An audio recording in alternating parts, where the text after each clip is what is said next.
ایک بزرگ فرماتے ہیں کہ رنگ تقوی، رنگ طاعت، رنگ دین تابت باقی بود براب دین، یہ آپ جو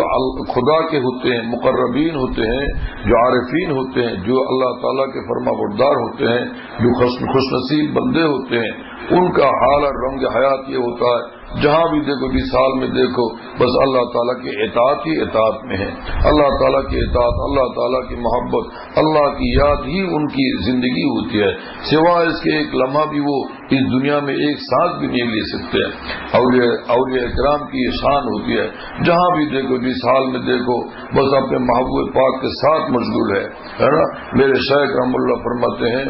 مشغلہ اہل دل کا اختر باغ ایما کی باغبانی ہے۔ ہاں، عجیب شان ان اکابر کی، ان عارفین کی، ان بزرگوں کی۔ وجہ یہی ہے کہ بقول مولانا رومی رحم اللہ تعالی،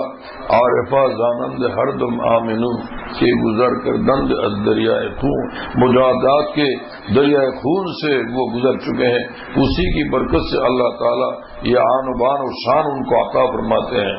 عارفہ زانند ہر دم آمنو کہ گزر کر دند از دریائے خون۔ اللہ تعالیٰ قرآن کریم کے اندر ارشاد فرماتے ہیں، والذین جاہدوا فینا لنہدینہم سبلنا وإن اللہ لمع المحسنین، کہ وہ بندے جو ہمارے لیے مشقتیں برداشت کرتے ہیں، یعنی اللہ تعالیٰ کے احکامات پر عمل کرنے کے لیے اور گناہوں سے بچنے کے راستے میں مشقتیں اٹھاتے ہیں، تو حق تعالیٰ فرماتے ہیں کہ لنہدینہم سبلنا، ضرور بالضرور ہم ان کو ہدایت کے تمام راستے ان کے لیے کھول دیں گے، ہے نا۔